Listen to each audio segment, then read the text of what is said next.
Welcome, ladies and gentlemen, to today's seminar titled Leveraging Procurement Technology to Meet Business Objectives, hosted by the Institute for Supply Management and sponsored by Zycus. My name is John Yuba, editor of ISM's member publication, Inside Supply Management. Before we begin today's seminar, I would like to review a few housekeeping items. Please have your pop-up blocker disabled. If you don't disable this function, you will have a difficult time viewing this presentation. To receive your continuing education hour, you will need to be connected for the full event. If you have any problems with the audio or web portion of today's event, you can click on the Help button located at the bottom of the screen. You can actively participate in this web seminar through the Ask a Question panel located at the bottom left-hand side of your screen. We encourage you to ask questions at any time by simply typing your question in the box and clicking Submit when finished. The presenters will be responding to some questions verbally at the conclusion of the presentation. For your viewing pleasure, you can also change the slide image to full screen by pressing the Enlarge Slides button. This will expand the image to full screen view. By pressing this button again, it will bring you back to the meeting console features. A copy of this slide presentation will be available throughout the web seminar. To access the slides, click on the Download Slides button under the slide presentation. The slides will download automatically.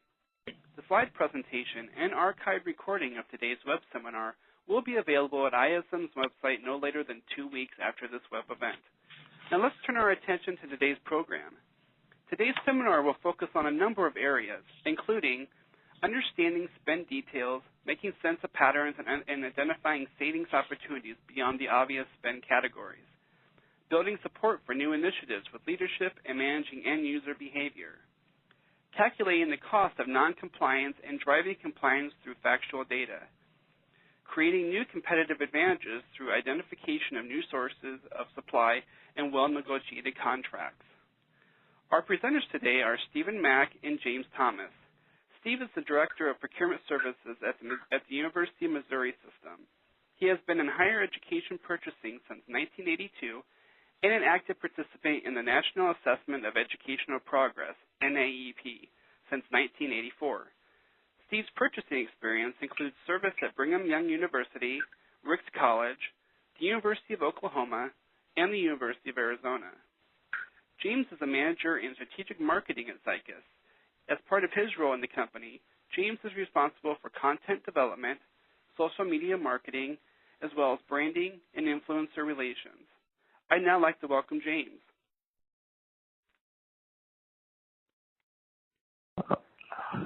Thank you, John. So let's look at, before we start with the presentation, I believe there is a poll question. Yes, let's bring up the first poll question.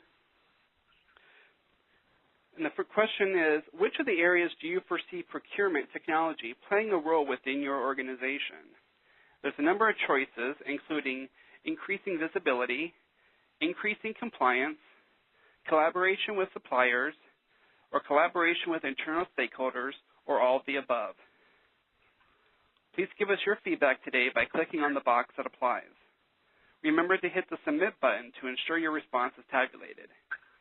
If you're having trouble seeing the survey questions, please make sure your pop-up blocker is disabled. I'll give you about 30 seconds per question to provide your feedback.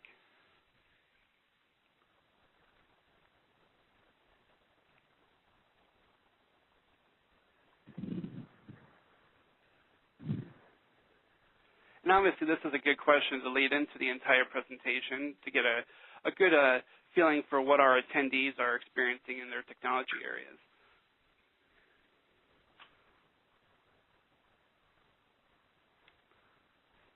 Okay, we're going to close the poll shortly.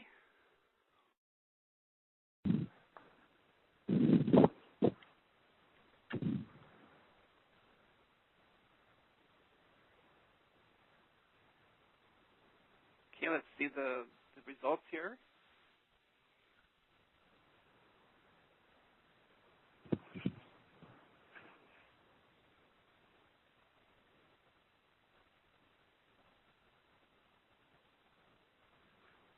Wow. Okay. Well, James, all of the above, 68.8%. Quite a majority there. What are your thoughts on that?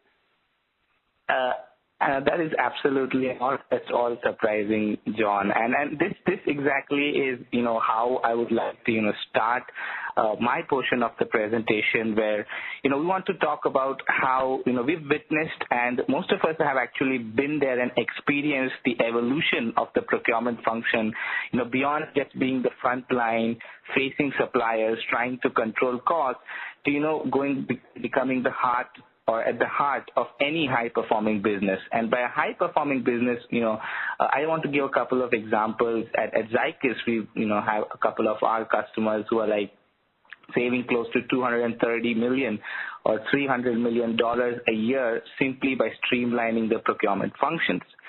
So why is it that suddenly we are seeing that, these factors, which are basically more strategic in nature compared to the operational and tactical level of thought process that procurement used to have? It's simply because, nowadays, even within the organization, the procurement function is not just expected to cut costs. It's essentially, expected to actually contribute strategically within the organization. How I want to structure this presentation is I want to take up, say, a couple of these very strategic imperatives. For example, visibility primarily and compliance. Talk a bit in detail at the top level, what kind of factors and processes that we're looking at when we define visibility and compliance. And then obviously, Steve will come in with his practical knowledge and experience of how technology has enabled procurement organizations to actually achieve these end goals. Before that, I would just want to look at, which particular organizations, I believe there's some problem with this. I will look at,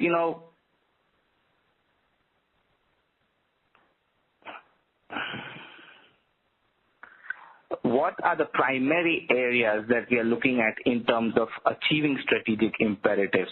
So we would define primarily into 6 main goals: visibility, compliance, contribution to the bottom line, alignment and collaboration, technology adoption, and innovation. So when we are talking about visibility, we are not just talking about visibility into, procurement areas like into their spend or into their costs or into your primary things. What we're looking at is, visibility into more strategic aspects like, supplier performance. We're looking at, visibility into compliance, not just to, contracts, but also to, processes within the organization. For example, if a particular process is supposed to be followed for sourcing and buying, is that actually being achieved?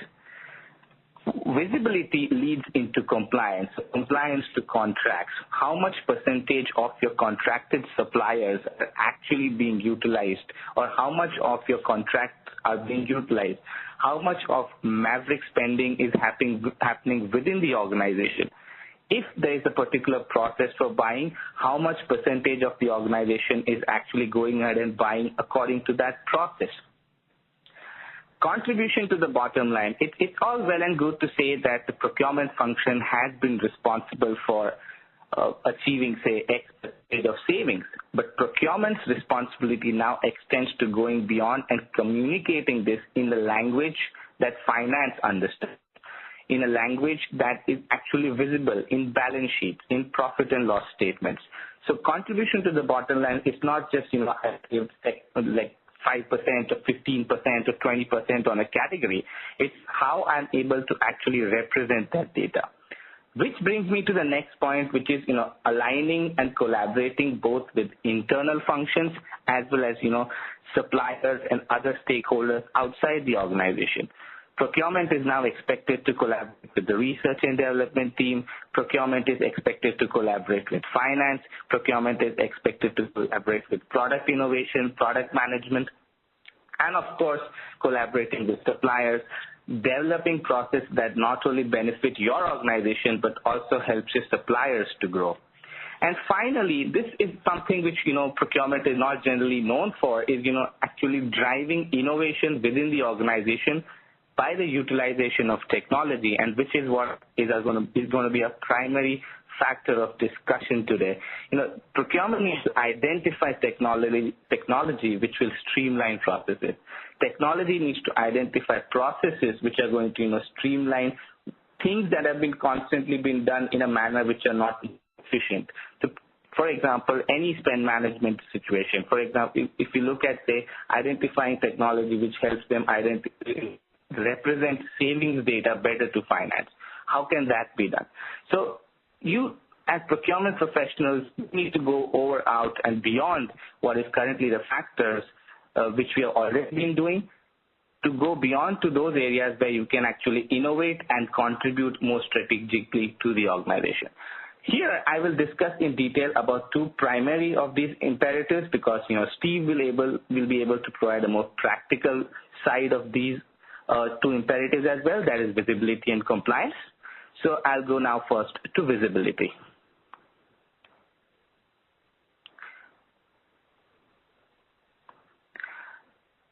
Let's look at what is the primary definition of what has been the most conventional definition of visibility. So and this is from an Aberdeen Group report which was published in 2010 that says that 70% of organizations across the globe have seen an increase in spend visibility as a direct result of the spend analysis function and its associated processes, which in essence talks about how technology can help you achieve your goals or your direct factors or critical success factors. Next slide, please. So, but talking about spend visibility being the primary way or the only way where visibility can actually be defined is a very narrow definition of procurement's targets for visibility. Yes, spend visibility is a primary way in which technology has been utilized so far by procurement functions to streamline their processes. But when we look at visibility, and especially when procurement now has to expand its role to a more strategic organization, we need to look at visibility in a multitude of factors, which incorporates visibility savings, visibility into contracts, visibility into market fluctuations, and visibility into supplier performance. Let me take each of these one by one. Visibility into savings. Savings is not just defined in terms of, for example, you say 20% in a particular category. You need to identify opportunities of savings which can be just through, changing processes. It's as simple as, buying from a particular supplier to buying from a particular process. If, for example, you have a P-card process compared to a marketplace, which I believe is an example that Steve is going to go into detail, the amount of savings that can be, just achieved by a simple change in process can be immense. So you need to identify opportunities. You need to classify or have better visibility into your data. You probably need to look at, different strategies for gaining savings, like rationalizing suppliers, negotiating better with them, sourcing better, identifying contracts which have been underutilized and which can be a source of savings, and so on. What we have seen with most of our customers is not that actually, use technology in terms of just as a magic factor which generates savings, but how to implement the technology in better processes and are able to achieve savings. When we look at visibility into market fluctuations, what we have seen and many of our customers have told us is that they track indices or market indices for certain commodities and try to compare it with the prices that their suppliers have been quoting. And that has been a huge source of process improvement or efficiency within their systems. It's as simple as, having a technology or having even an Excel sheet in place which helps you break down, say, particular raw material into commodities or particular having cost breakdowns of your commodities and being able to track that through market indices and compare that with your spend and prices that your suppliers are giving you. something as simple, which basically most of us or most category managers or commodity managers are doing, can be a great source of savings, provided you have the right visibility into the market fluctuations. Again, contracts. I won't be able to tell you how many times you've actually seen this with our customers of the amount of data or amount of savings that are lost in terms of opportunities with terms of evergreen contracts or contracts which, auto-renew. It's as simple as having a system in place where contract renewal dates are alerted on, contract, escalation, de-escalation clauses which are tied with market fluctuations are provided. If this kind of deep visibility is there within your contracts, and obviously when we're looking at a technology, we're looking beyond just a repository of contracts. Probably it needs to start at the process of how a contract is authored so that every stakeholder who's responsible for creating the contract has visibility into what exactly goes into the contracts. If that is achieved, again, this kind of visibility helps to become a high-performing organization. And finally, supplier performance. I think this is not a point that I need to elaborate too much on. We've all identified what supplier KRAs or what supplier metrics we need to measure and track, whether it's delivery time, whether it's credit ratings of the suppliers, whether it's the performance of the suppliers in their own market, in their own competition. How is the supplier doing against the competition within its own market? Internal factors like on-time delivery, internal factors like, adherence to discounts. These factors need to be, clearly visible, whether it's with the technology, whether it's with the right people, for you to be able to be a high-performing business with collaborative relationships with your suppliers. Next slide, please.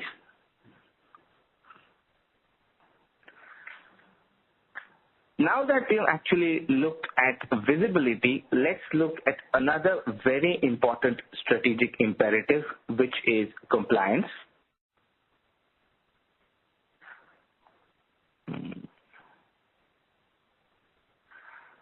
So just like I defined visibility in a much broader, just like I defined it beyond just spend visibility, let's look at contracts.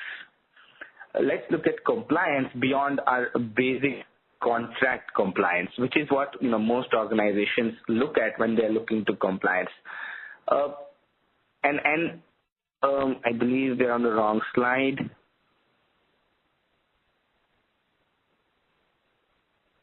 Thank you. When we look, and for this I want to quote from a report that Zycus conducted for over 600 procurement professionals. It was a survey done into how procurement technology, automation, and adoption is being seen at organizations. When we actually classified the best-in-class companies based on the survey of 600 of these procurement professionals, what we actually saw was that contract compliance is almost 2 times greater for organizations which are best in class, which we defined as people who are getting savings of nearly 30% or greater. And when we look at a doubled contract compliance rate, it resulted in a 6-fold increase in percentage cost savings resulting from any procurement activity. Also, if you look at the graph presented from the report, 61% of companies falling into the highest contract compliance tier reported high adoption and use of contract management technology. So let's start with the basic definition of compliance, which is contract compliance. What happens is that the usage of technology, maybe even if it's an average level of technology or just a basic repository, what it automatically creates process streamlining, and it automatically creates a situation where compliance increases. And I'm not talking about a simple increase. I'm talking about as much as what it was previously. But as I mentioned earlier, compliance should not be restricted to just compliance to your contracts. Next slide, please.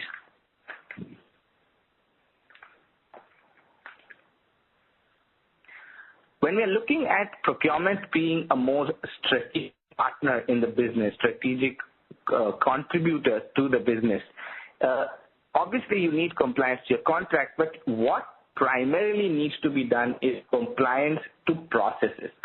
And this is something that, I believe Steve will be able to take you through with an example at the University of Missouri, how, a section of your team, a section of your procurement team not contributing just to a simple process leads to a complete lack of savings. Now, high-performing businesses need to leverage the right solution. They need to identify the right technology to ensure that not only are the processes streamlined, but the compliance or the adoption that particular process is also measured. So compliance needs to go beyond just, how much percentage of your contracts are used, but, almost directly, for example, if you need to source from a particular set of suppliers, if you need to source from a particular region of suppliers, you need to track with the help of the right technology whether compliance is being actually followed. You need to have systems of alerts in place where, the compliance is measured and the performance of individuals responsible is tracked against that metric or that measure. As I mentioned, in the same way, when you're looking at compliance as a strategic imperative, not only do you need to track internal compliance from people within the procurement team, but you also need to look at the compliance of the suppliers. So when you have the visibility that a particular discount level needs to be added for a particular volume, not only should your internal team be responsible for actually, availing discounts, but also you need to track and ensure that your suppliers are actually compliant to that. Are the suppliers compliant to the discounts they are mentioned in the contracts? Are the suppliers compliant to the security or the quality parameters that you have defined before you actually gotten into the contracts?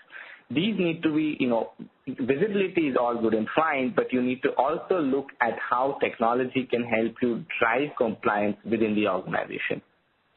In all, for procurement to be strategic and contribute further to the organization, leveraging the right technology is of paramount importance. Now, I've obviously given you a theoretical idea of what we at Zycus have seen with our customers, with, analysts, experts, and the kind of feedback we get from the market. But nothing can, give or stress this point better than a live example or a practical point of view, which Steve will give you on how technology has helped the University of Missouri achieve their end goals and objectives. Before that, I believe there is another poll question. Yes, thank you, James.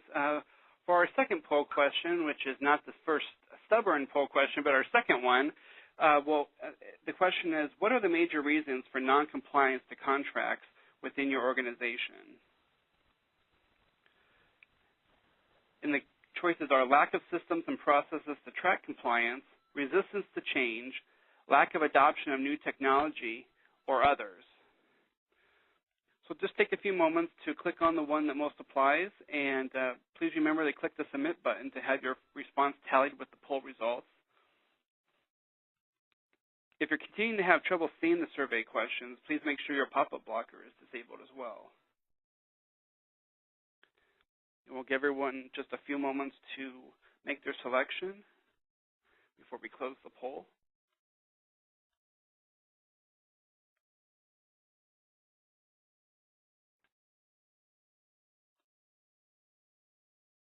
Okay, let's go ahead and close the poll now.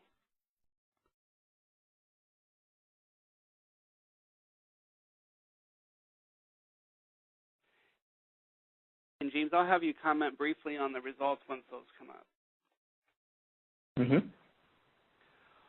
Wow, lack of systems and processes to track compliance. About half of our attendees mark that as their number one reason, followed by resistance to change. Any surprise there? Not really. I mean, as I mentioned, when people talk about compliance, they're just generally looking at compliance to contracts or compliance to technology. But what they fail to understand is, probably you need to understand how compliance within the team as well as suppliers externally are to the processes that you set within the system. So whether it's buying from a particular region, buying through a particular sourcing system, and the major issue is the tracking of that compliance. So one of the best ways that we have seen is tying the metrics of the people within the team, their final metrics of their performance metrics of KRAs, just like you do with your suppliers, directly to the compliance percentage. So probably a performance parameter for somebody within the team means that for a contract manager means 68% or 80% of the contract needs to go through the contract management system. As simple as that, as a compliance to processes. I think once those kind of metrics are incorporated along with the right technology, compliance to contracts can easily be achieved, as well as compliance to processes. Great, thank you, James. We'll now turn the second portion of our presentation over to Steve, who's going to talk about his experiences at the University of Missouri system. Steve, welcome. Thank you. And I guess I believe that in my experience, procurement's primary value to an organization come in two areas. Our ability to identify and save the institution or organization dollars, and also in our ability to provide more efficient and effective tools and processes that help save time and make the process of procurement more efficient and less costly. In the area of saving dollars, I've broken that down into three primary areas.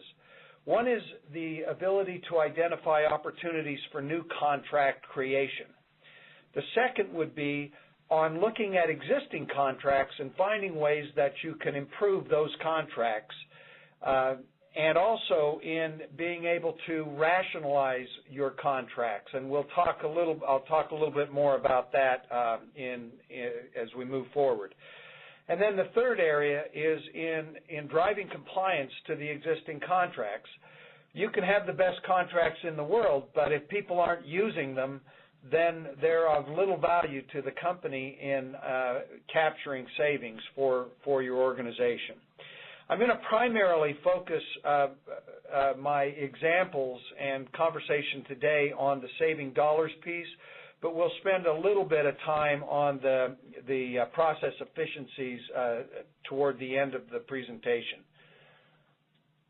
So let's talk about a few practical cases. And by the way, in no means is this an exhaustive list, but I thought that identifying some practical examples of how we're using technology to drive our goals towards these areas would be a good use of time.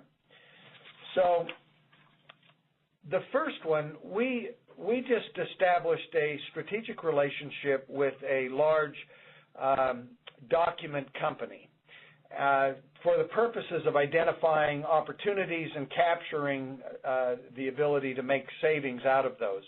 We're a four-campus university system, which is primarily decentralized organizationally to the four campuses. Procurement is the only function among the system that was centralized in 2001 and then transformed into a shared service organization a year and a half ago. As part of this relationship that we created, our Kansas City operation had an existing contract for copy centers on campus that was expiring, and we wanted to look at how we could move forward with the new relationship and identify additional opportunities for savings. But one of the things we didn't know, or that we didn't know at the time, was how much opportunity was there. How do we build the right kind of copy center capabilities or the print capabilities in a print center without understanding what the potential business was? What kind of technology did we need? Where was our spend going and how much of it? So through the use of technology, through our spend analytic tool, iAnalyze, we were able to identify over $2.5 million worth of spend that was going outside of the existing print centers that we had, and that it was going to over 47 vendors.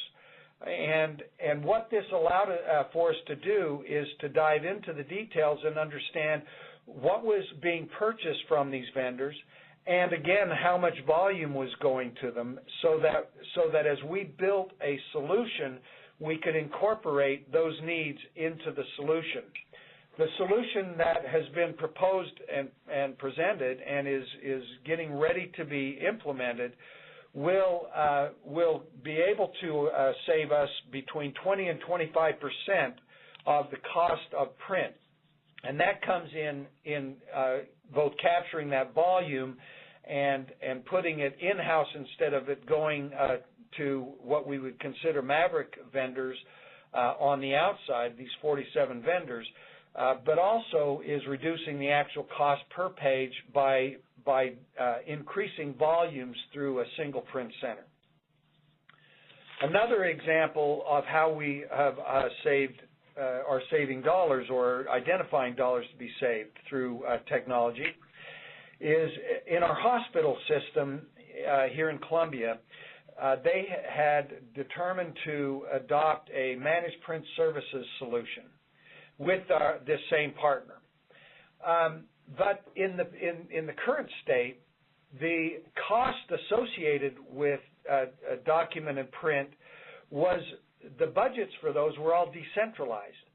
So people were paying for toner, they were paying for maintenance agreements, they were buying the equipment, all of those things from in a decentralized way.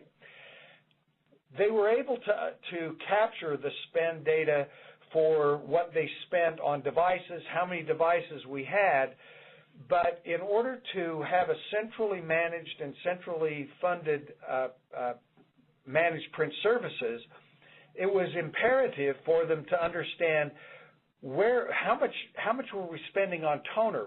The toner was being purchased in a decentralized manner through procurement cards from a variety of sources. And the hospital was really challenged with being able to understand, one, how much was being spent on toner cartridges, and two, what departments were spending that money. So we had a very particular problem. They were struggling mightily at the hospital in trying to identify where that spend was, so they could then adjust budgets of each department, bring that money centrally, which would then fund the Managed Print Services initiative. In a matter of minutes, I think it took probably 10 or 15 minutes, through the use of our iAnalyze, our spend analytic tool, we were able to identify over $700,000 worth of toner spend for the hospital and break it down by department. So it made it very easy for the central administration of the Managed Print Services to go out with data, with real data, and show that that there was an opportunity for savings and to bring that spend to the central budget for managing managed print services. Another area that I could talk a little bit about is improving existing contracts. We have an e-marketplace that we've implemented, which is a great technology that brings through a single portal all of our contract vendors, or the majority of our contract vendors. This is powered by Zycus, and we call it Show Me Shop.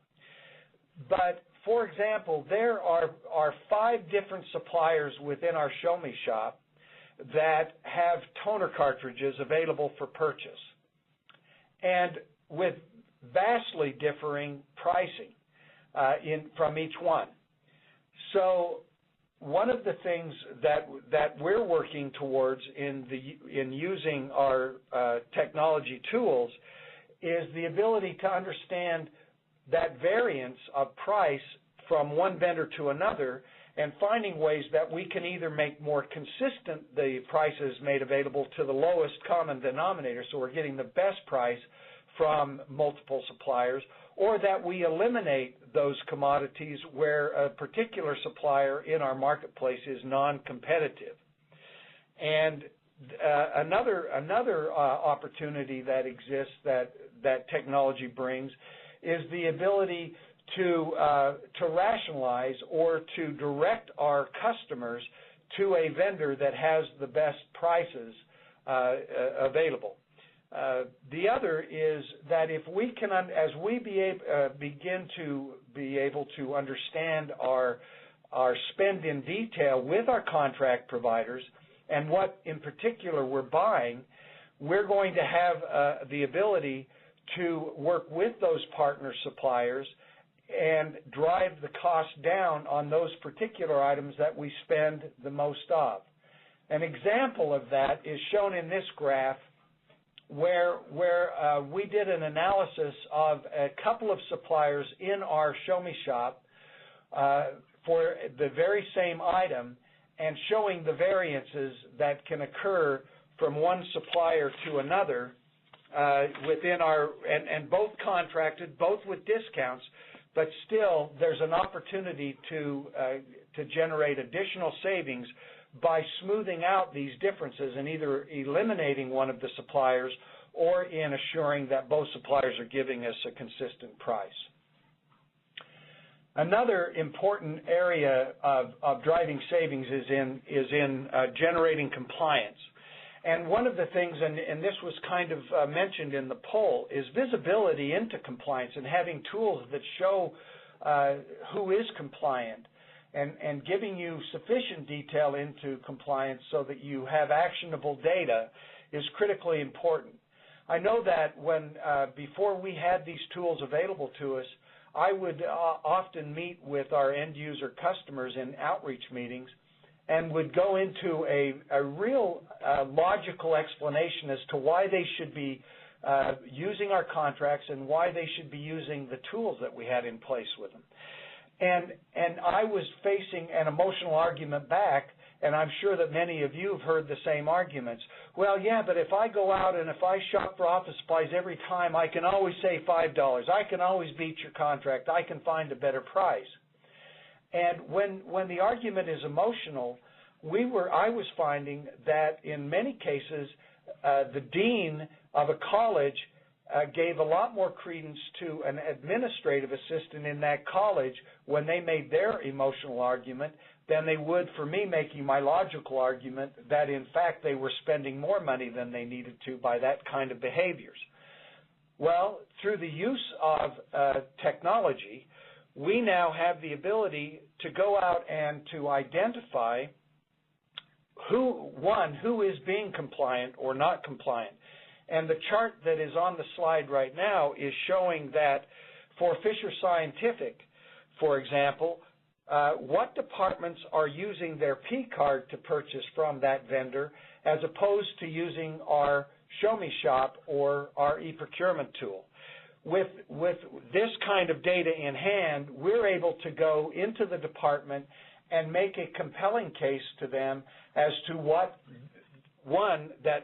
the level of their compliance is and what that compliance is costing their department, what the lack of compliance is costing their department. And so this is just an example of one report that we generate that helps us to do that. One of the things that we track and as part of our reporting to our governing body is how we're doing with compliance. One of the reports we run is showing those vendors that we have available in Show Me Shop, how much of the spend is actually being done via Show Me Shop versus being done with their P cards. And this chart shows what is being done in that area. So our goal is that at least 75% of the spend with those vendors that are in our Show Me Shop or our e-procurement tool are being accessed and purchased through that tool. And as you can see, our trend is up. This trend is going up because of the report I just showed you in the previous slide and our ability to go directly to the end users, to the department, to the college, and showing them who is compliant and who is not compliant and what effects that has on cost to their department.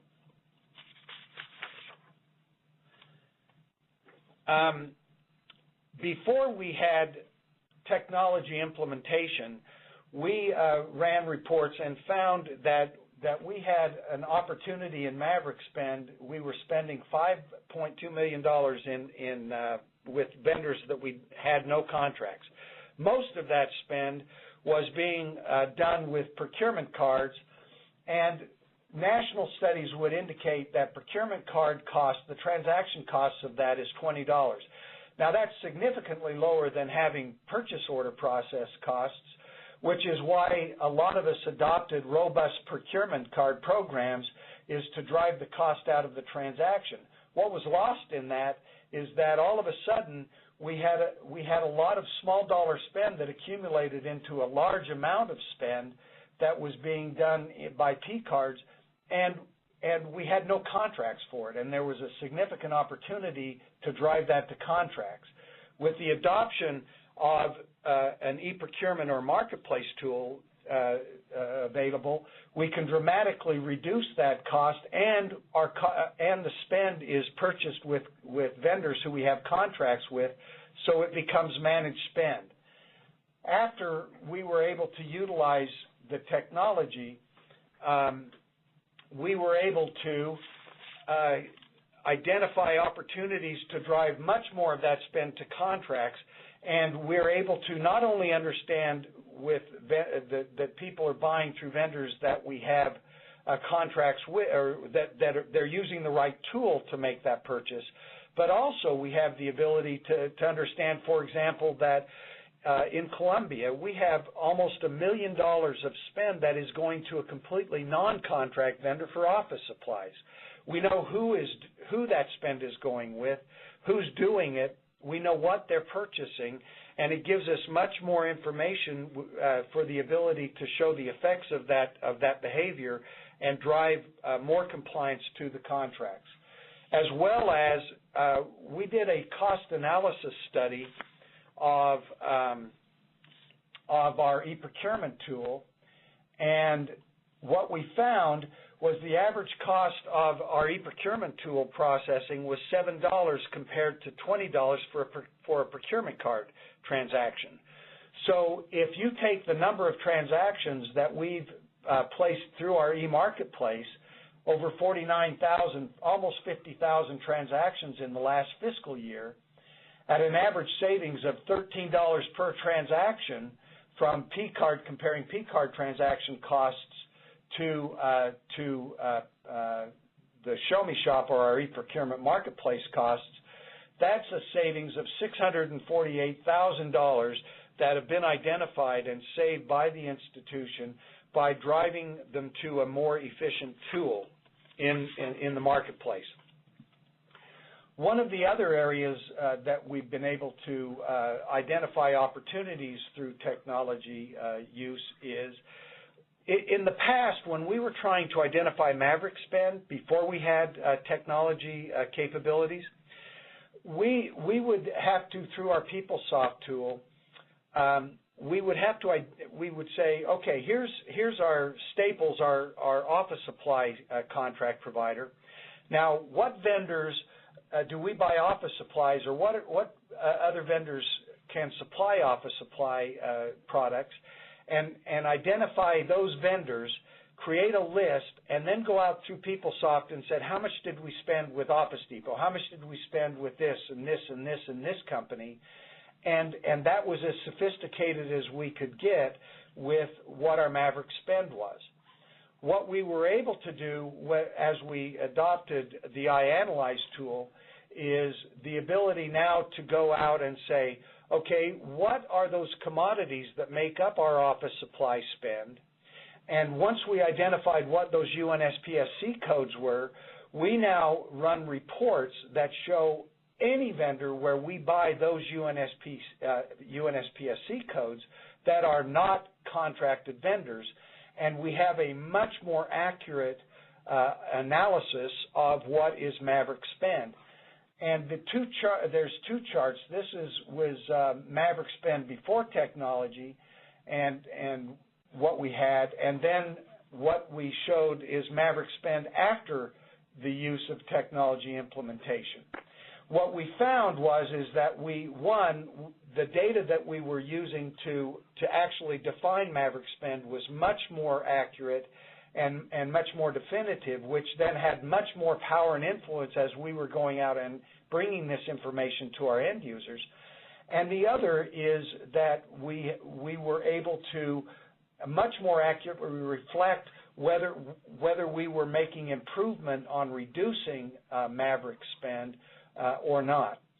So the use of technology has been incredibly critical for us in our journey to use technology in improving and helping us to move towards those two goals of saving money and also providing more efficient processes. We could probably talk together for a fairly significant amount of time on what strategies can be deployed for us to help in those areas of identifying greater opportunities to save money, as well as to bring the right tools to our end users that help make the processes that are deployed for doing the purchasing process more efficient. These are just a few examples of what we've done, and we have many more things that are on the plate or kind of in pocket. And technology has become a critical element in helping us to move towards meeting our goals. And now I would like to turn it back to our moderator. Thank you very much, Steve and James. Before going into our Q&A session, we posted the contact information for today's presenters. Please feel free to contact Steve and James for more information. We'll now address some of the questions that were asked throughout the event. Steve, our first question is to you. How do you measure transaction costs, and how accurate is it? Thanks. That's a great question. What we did in trying to identify the cost of a e-procurement transaction, our marketplace transaction, was we took the average transaction size, how many vendors on average were in a marketplace order, how many items were in the order. Then what we did is we took a statistically relevant number of people and transactions, and we had them actually go through doing those transactions and track how much time each step of it took. We also asked them for what their roles were, what their titles were, and we got average costs for each title that was doing those functions. And we used a statistician that put all those numbers together and came up with our costs. Our average cost for a e-procurement marketplace transaction was $7.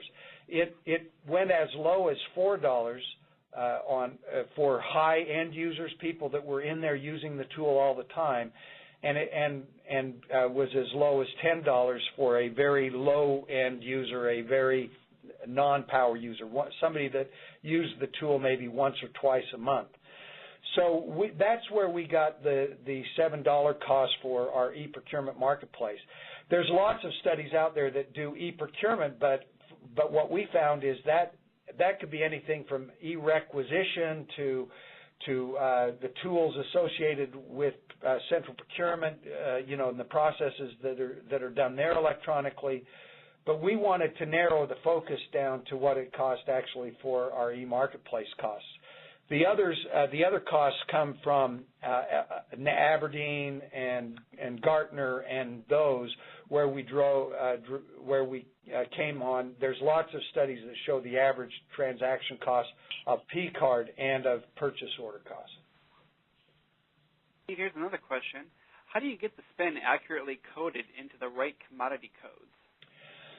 That's another great question, and one of the things is picking a tool that helps you with that, because a lot of it can be done by by the repetitive purchase. The other thing we did is we took large samples of our data in trying to make sure that the information we had was being coded correctly, and making sure that for certain descriptions it was being given a certain UNSPSC code. The other thing that's critical in that is training the purchasing staff, the strategic and sourcing staffs, so that they are being consistent as to how they apply the commodity codes, the UNSPSC codes, when they're creating purchase orders. We apply those codes for the most part at the university in the purchase order process, so we don't rely on end users or the requisitioners to do that. In many cases in our marketplace, they use NIGP codes, and those are already passed through, and we translate our NIGP codes into UNSPC codes, and there's a table that drives that. But through our spend analytic tool, through iAnalyze, it takes UNSPSC, our NIGP codes, and consistently applies the rules we've put to them and creates them all uniformly using a UNSPSC code. Our next question is, I see that Maverick spend is up in 2 places. What methods are you using, Steve, to encourage compliance after the technology implementation? Yeah, there was one slide that I showed you where what we do, I have a position called Client Relations Manager. In our shared services model, instead of having organizational structures on each campus, we align ourselves by function. But one of the functions that's critical on each campus is to have this Client Relations Manager. Our Client Relations Manager has become our experts in using the spend analytic tool, and what they do is dive in, and they will go in and look and see who is if we have Maverick spend, where is that Maverick spend? What departments are largest? So they can sort it by that. Once they find out who the departments are, they can go down to and identify specific end users. What transactions? What are they buying? And so we generate those kinds of reports. Then the Client Relations Manager goes out to the department heads, to the fiscal officers, to the people in the department armed with that information, along with what we have determined are the costs of that behavior, so that we're trying to bring factual information to them showing what those behaviors are costing their department. That's what we found to be effective. But in the past, we really had no way of really clearly or easily understanding what, diving down into that detail of data. And what technology has given us the ability to do is very quickly and easily get that information in front of the people who can take action on it. Okay, great. Our next question asks, does your system integrate P-card purchases in order to capture total spend by vendor? And if not, can you explain how you arrive at that type of data? Yes. Our spend analytic tool takes our PeopleSoft spend, our Zycus spend, which is our e-marketplace, and our P-card spend, and consolidates the data from all of the methods of purchasing into a single database.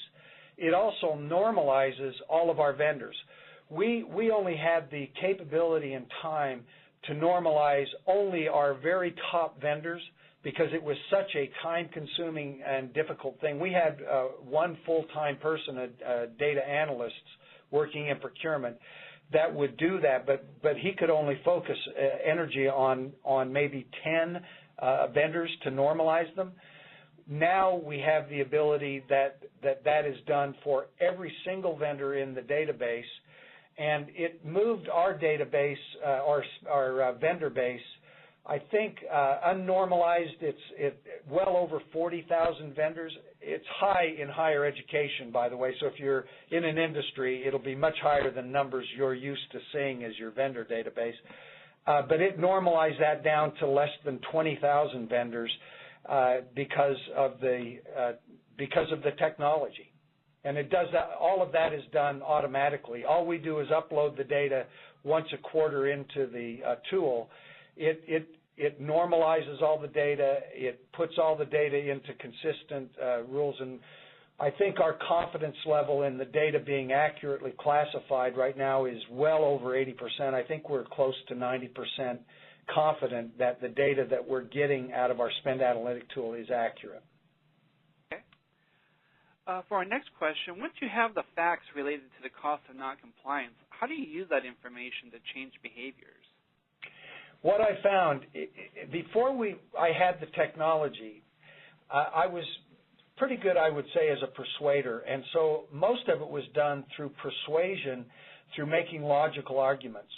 What the technology now has allowed us to do is to transition from an emotional argument to a factual argument. It's amazing that I have a chart that shows the process steps associated with a P-card transaction from beginning to end.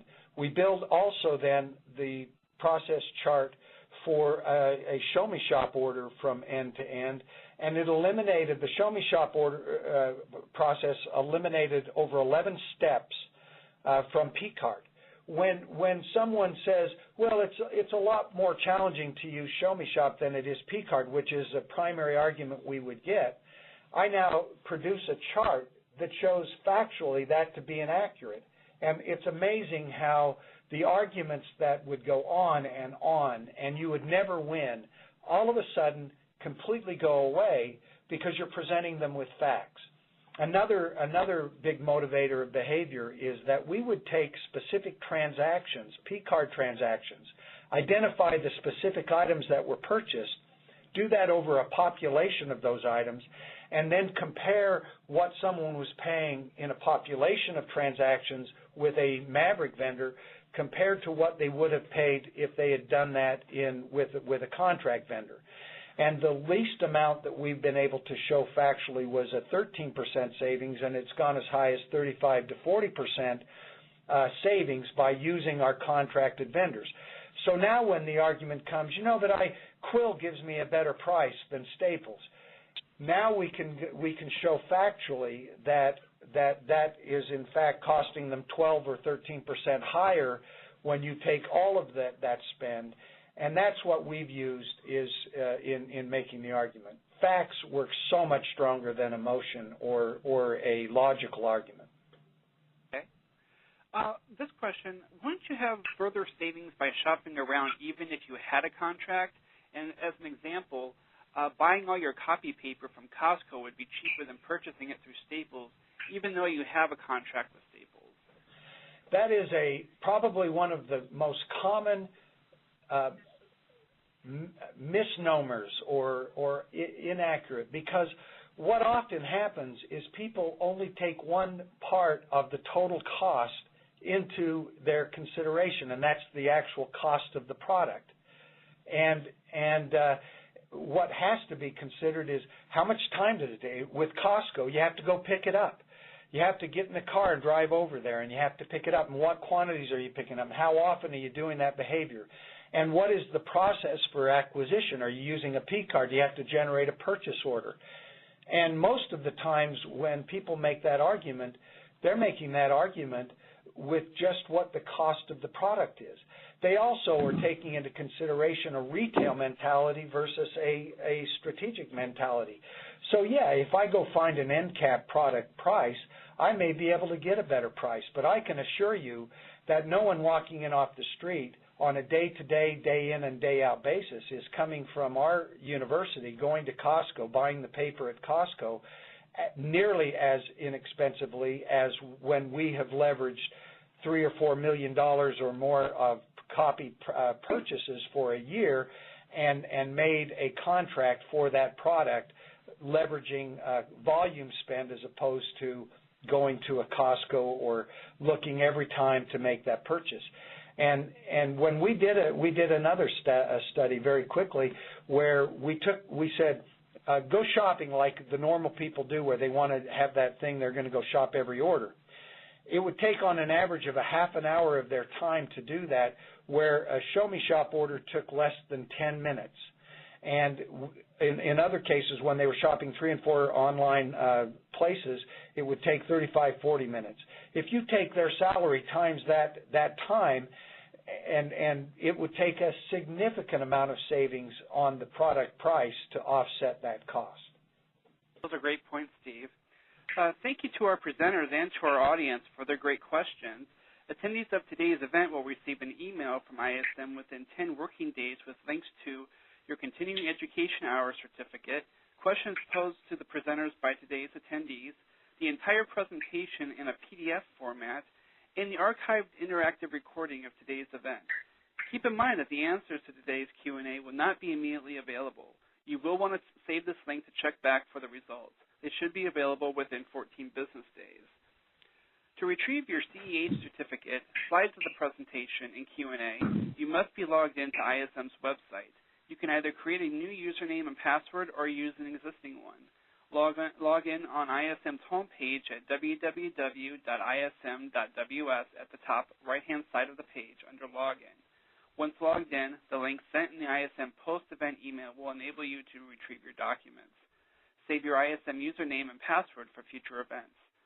We will now be pushing out a short survey on today's presentation. If your pop-up blockers have been disabled, then it will appear very shortly in a pop-up browser window. This concludes today's web seminar. ISM would like to thank each of you for taking time out of your busy schedules to join us for our event. We hope you found this web seminar informative. Enjoy your day, and you may now all disconnect from this meeting.